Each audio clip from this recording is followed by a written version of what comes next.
यदि आप भी बिहार बोर्ड से इंटरमीडिएट सत्र 2026 से 28 में नामांकन के लिए यूएफएसएस के पोर्टल पे आवेदन कर दिए हैं क्लास 11th में एडमिशन के लिए, तो हम लोग समझेंगे कि आवेदन के बाद अब आपका नामांकन के लिए क्या क्या प्रक्रिया शेष है। देखिए, आवेदन करने में कोई डॉक्यूमेंट्स आपसे नहीं मांगा गया था, लेकिन अब आपके 350 रुपए जो आवेदन शुल्क आप दिए थे वो तो एप्लीकेशन का फी, आपने ऑनलाइन आवेदन किया। तो अब इसके बाद एडमिशन फी कितना लगेगा, कब आपका मेरिट लिस्ट आएगा और एडमिशन कराते वक्त कौन कौन सा डॉक्यूमेंट्स आपको सबमिट करना होगा, पूरा विस्तार से अगर आप भी आवेदन कर दिए हैं तो आवेदन के बाद आपका नामांकन तक की संपूर्ण प्रक्रिया, आपका फॉर्म रिजेक्ट तो नहीं हुआ है, ये तमाम चीजें आप कैसे चेक करेंगे अभी के इस वीडियो में समझेंगे। तो ध्यान से समझिएगा, अगर आप भी बिहार बोर्ड से इंटरमीडिएट सत्र 2026 से 28 में नामांकन के लिए आवेदन वगैरह कर दिए हैं, तो अगर नहीं आवेदन किए हैं तो आज तक लास्ट डेट है, आप आवेदन वगैरह कर सकते हैं। 350 रुपया आवेदन शुल्क रखा गया है। तो ये देखिए, ये जो है ना, ये आवेदन शुल्क है, तो अभी जो आप अप्लाई कर रहे हैं उसका शुल्क है। आगे एडमिशन फी लगेगा, वो कितना लगेगा अभी हम लोग उस पे आ रहे हैं, पहले एक एक चीजें समझते हैं। अगर आप आवेदन कर दिए हैं, नहीं किए हैं तो आज तक मौका है, आवेदन वगैरह कर सकते हैं। अब सर आगे क्या होगा, हमने आवेदन कर दिया तो आगे मेरिट लिस्ट आएगा। कब मेरिट लिस्ट आएगा, तो इसको लेकर मैं फिर स्पष्ट कर रहा हूं कि बिहार विद्यालय परीक्षा समिति अभी कोई भी ऑफिशियल नोटिफिकेशन डेट वगैरह का नहीं जारी किया है, लेकिन पिछले कई साल की ट्रेंड को हम लोग फॉलो करें, देखें तो उसमें यही देखा जाता है कि जिस दिन आवेदन की प्रक्रिया समाप्त होता है उसके आपके एक सप्ताह या मैक्सिमम 10 दिन के अंदर अंदर बिहार विद्यालय परीक्षा समिति आपका प्रथम मेरिट लिस्ट जारी कर देता है। मतलब कि सर इस साल 25 के दिन समाप्त हो रहा है, 25 अप्रैल, तो कितना भी लेट होगा तो मई फर्स्ट वीक में आपका प्रथम मेरिट लिस्ट आ जाएगा। ठीक है, मतलब कि जब मई शुरू होने जा रहा है तो 1 से 7 मई के बीच में कभी भी आपको कितना भी लेट होगा तो इसके बीच में मेरिट लिस्ट जारी कर देगा बिहार विद्यालय परीक्षा समिति। अब बात करते हैं सर कि मेरिट लिस्ट कैसे तैयार करता है बिहार बोर्ड, ये ध्यान से समझिएगा। देखिए, बिहार विद्यालय परीक्षा समिति सबसे पहले, अगर आपको याद हो तो हम चर्चा किए थे, सबसे पहले कॉलेज की लिस्ट जारी करता है कि संपूर्ण बिहार में बिहार बोर्ड से मान्यता प्राप्त यही 10+2 विद्यालय जहां पे आप नामांकन ले सकते हैं। उसमें सीट वगैरह जारी करता है कि आर्ट साइंस कॉमर्स का कितना सीट है। अब उसमें विद्यार्थी जिस रूप में आवेदन करते हैं, जैसे समझने के लिए मान लीजिए कोई कॉलेज है और कोई एक्स कॉलेज है समझने के लिए, और कोई एक कॉलेज है वाई, और एक्स में मान लीजिए साइंस का सीट है आपका 230, ठीक है, वाई में 100 सीट है मात्र साइंस का। अब इसमें 100 जो सीट है तो इसमें विद्यार्थी आवेदन किए हैं मान लीजिए 100 ही, और 230 है तो इसमें विद्यार्थी आवेदन कर दिए 500। अब इसमें जब विद्यार्थी 100 जो आवेदन किए, अगर मान लीजिए इसमें सबसे अधिकतम जिस विद्यार्थी का अंक था वो मान लेते हैं कि था 78%, तो इसका कट ऑफ कितना जाएगा इस कॉलेज का, जो सबसे लोवेस्ट जो विद्यार्थियों का, मतलब कि जिसका मान लीजिए 45% भी होगा तो उसका भी इसमें एडमिशन हो जाएगा। साइंस से 30% होगा उसका भी हो जाएगा, क्योंकि इसमें 100 सीट है और सबसे अधिकतम विद्यार्थी का 78, तो मतलब कि सभी का उससे कम ही है और 100 ही आवेदन आया है। मतलब कि कट ऑफ निर्धारित होता है कि कितना वहां पे सीट है और कितने विद्यार्थियों ने आवेदन किया।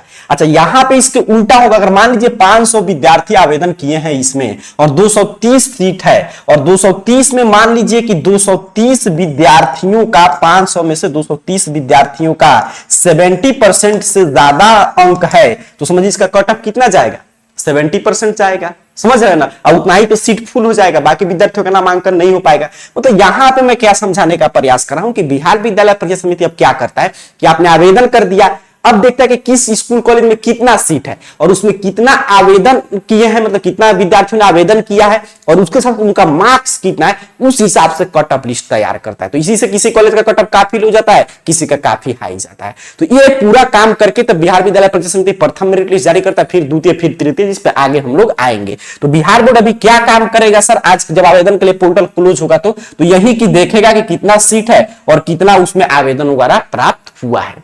चलिए आगे बढ़ते हैं। मेरिट लिस्ट से लेकर सब ठीक है, मेरिट लिस्ट से लेकर नामांकन तक की पूरी प्रक्रिया देखिए, अभी आपने CF वगैरह एप्लीकेशन फॉर्म अपना भर दिया, ये जो एप्लीकेशन फॉर्म यहाँ पे देख रहे हैं। अब बिहार बोर्ड एप्लीकेशन फॉर्म का स्क्रूटनी करेगा, जो चीजें मैं चर्चा कर रहा था कि देखेगा कहां पे कितना सीट है, कितने विद्यार्थी आवेदन किए।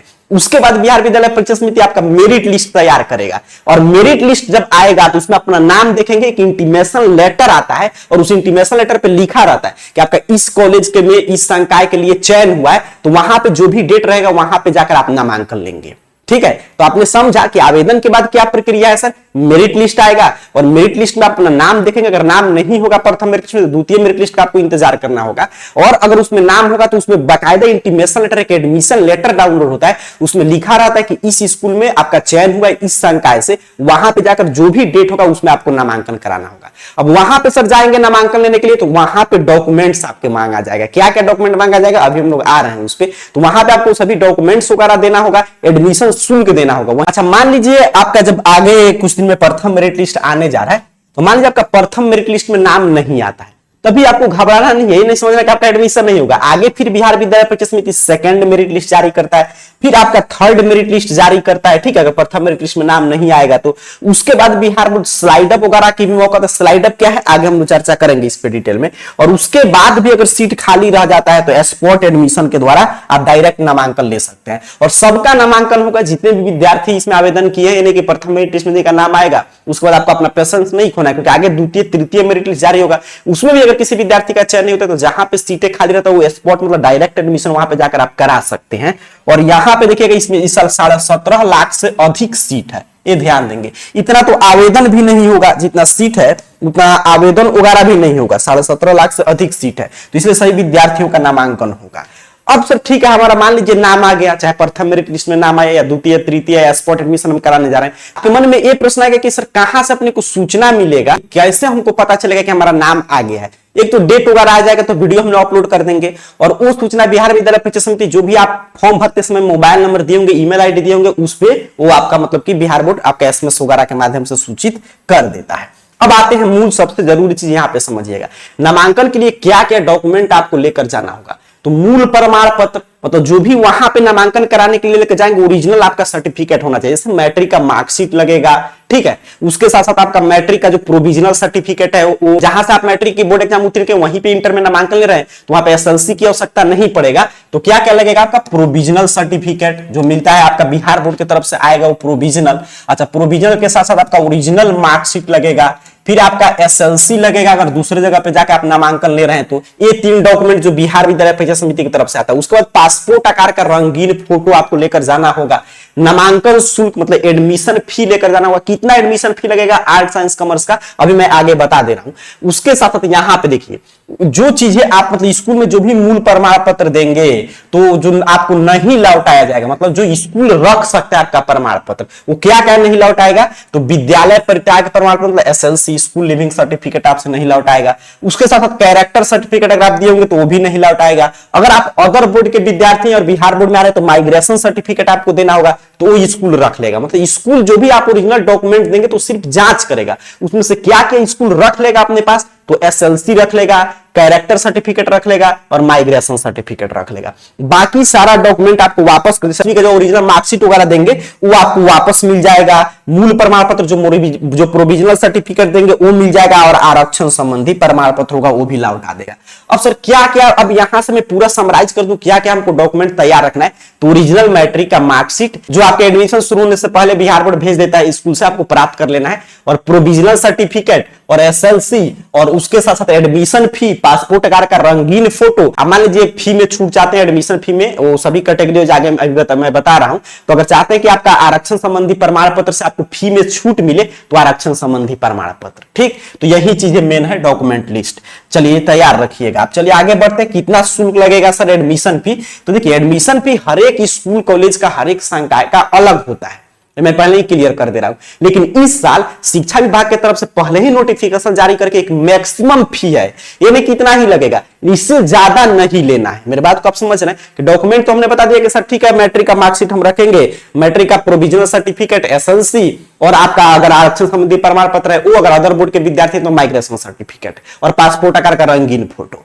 एडमिशन फी तो ये जो देख रहे हैं आप, जरूरी नहीं कि सब कॉलेज का फिक्स है, किसी कॉलेज में इससे कम भी लगेगा, लेकिन कोई भी कॉलेज अधिकतम इससे ज्यादा किसी विद्यार्थी से फी नहीं ले सकता है। ये मेरी बात को आप समझते चलिएगा। तो अधिकतम जो शुल्क मतलब कि आपका निर्धारित किया गया है शिक्षा विभाग की तरफ से, उसमें देखिए जो विद्यार्थी आरक्षण कोटि के हैं, मतलब जो SC ST कोटि के परीक्षार्थी हैं उनके लिए, और बाकी कास्ट कैटेगरी के परीक्षार्थियों के लिए आर्ट्स का अधिकतम 940 रुपया शुल्क ले सकता है कोई भी कॉलेज, कॉमर्स का 850, साइंस का 1200। और SC ST कैटेगरी के विद्यार्थी हैं तो आर्ट्स का 560 रुपया एडमिशन फी, कॉमर्स का 400, आपका 70 और साइंस का हमेशा ज्यादा रहता है 760 रुपया। तो ये जो फी आप देख रहे हैं इससे अधिक कोई भी +2 विद्यालय आपसे शुल्क नहीं ले सकता है, ठीक है। ये निर्धारित कर दिया गया है मैक्सिमम फी की सीमा, इससे कम ही लेगा। तो आपका ये डिपेंड करता है किस स्कूल कॉलेज के लिए चयन हुआ है, किस संकाय के लिए चयन हुआ है, तो इसी के आसपास फी आपको समझ के रखना, इतना ही लगेगा।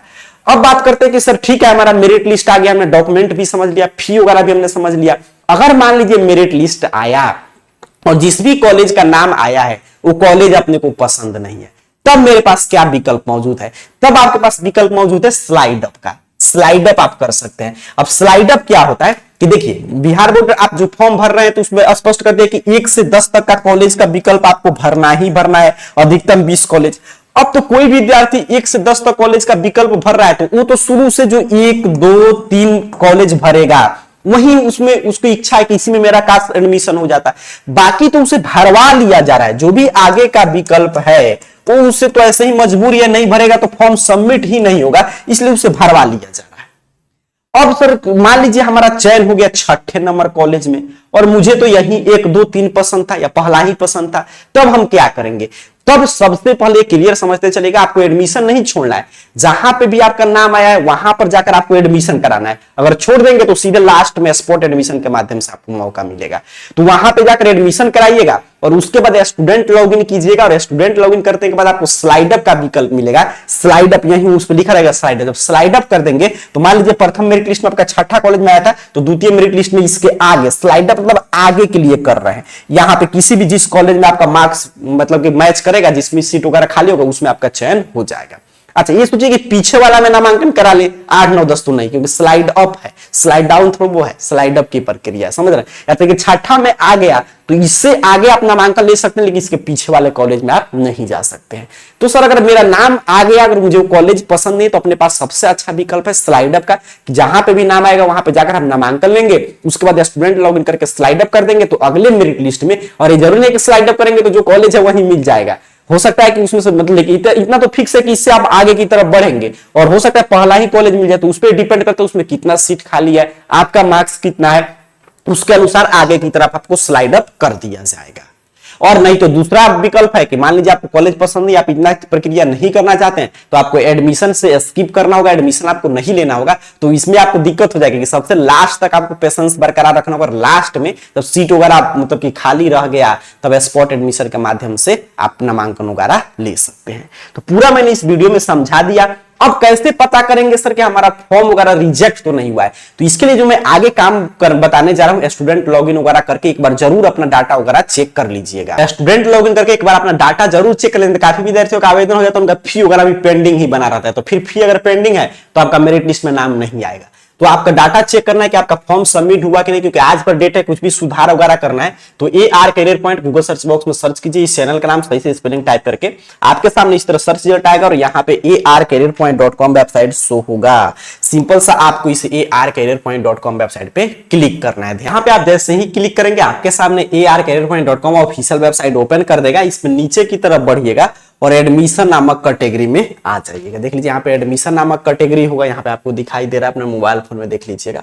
और एडमिशन में देखिए OFS 11th एडमिशन का तमाम पोस्ट है। सिंपल सा आपको किसी भी पोस्ट पे क्लिक कर देना है। यहाँ पे आप जैसे ही क्लिक करेंगे आपके सामने OFS 11th एडमिशन को लेकर एक एक चीज यहाँ पे ओपन कर देगा। यहाँ पे सभी जानकारी पढ़ते हुए नीचे की तरफ बढ़ते आइएगा, क्या क्या डॉक्यूमेंट लगेगा, आपके एडमिशन संबंधित संपूर्ण जानकारी है।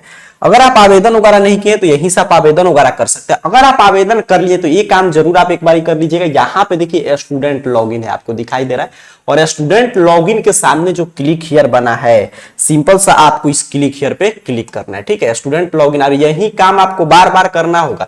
आगे जब अपना मतलब कि आपका मेरिट लिस्ट वगैरह चेक करेंगे तो सभी काम यहीं से आप करेंगे। जैसे ही स्टूडेंट लॉगिन वाले पे क्लिक करेंगे तो यहाँ पे जब आप आवेदन किए होंगे तो उस समय देखिए आपको मोबाइल नंबर जो आप भरे होंगे, मोबाइल नंबर और पासवर्ड जो बनाए होंगे वो, और एक कैप्चा यहाँ पे भर के लॉगिन कर लीजिएगा। ठीक है, पासवर्ड भूल गए तो यहीं पे फॉरगेट पासवर्ड का भी विकल्प मौजूद है। तो यहां से एक बार लॉगिन आप करेंगे तो आपका पूरा डैशबोर्ड ओपन कर देगा, और पूरा डैशबोर्ड में वहां पे देख लीजिएगा चीजें सही सही शो कर रहा है कि नहीं। यहाँ पे किसी विद्यार्थी का यहाँ पे मेरे पास नहीं है, नहीं तो मैं मोबाइल नंबर और पासवर्ड से आपको लॉगिन करके आगे का भी प्रोसेस समझा देता हूं। तो यहाँ पे लॉगिन आप जैसे ही करेंगे ना, आपका पूरा डैशबोर्ड ओपन कर देगा, वहां से देख लीजिएगा फी वगैरह सभी चीजें पेमेंट दिखा रहा है कि नहीं। तो यहां से एक बार ये काम आपको कर लेना है, और अभी आप लॉगिन कर लेंगे तो जो आगे मेरिट लिस्ट वगैरह आएगा तो यहीं से स्टूडेंट लॉगिन करके ही देखेंगे। जो स्लाइड अप के हम लोग चर्चा कर रहे थे, वो स्लाइड अप वगैरह भी आप यहीं से करेंगे, बिना स्टूडेंट लॉगिन किए कोई भी काम आप यहाँ पे नहीं कर सकते हैं। अगर आप भी बिहार बोर्ड से क्लास 11th में एडमिशन के लिए आवेदन कर दिए हैं, तो आगे आपका नामांकन तक की पूरी प्रक्रिया, क्या क्या डॉक्यूमेंट लगेगा, कितना फी लगेगा, मैंने पूरा चीजें समझा दिया। और बाकी आपको अपना पूरा डाटा वगैरह चेक करना है, जैसे स्टूडेंट लॉगिन वगैरह करके, तो arcareerpoint.com वेबसाइट के एडमिशन कैटेगरी से आकर चेक कर लीजिए। और कोई आपको मन में प्रश्न चल रहा है तो कमेंट बॉक्स में पूछ लीजिएगा। मिलते हैं अगले अपडेट के साथ, तब तक के लिए आप सभी को बहुत बहुत धन्यवाद।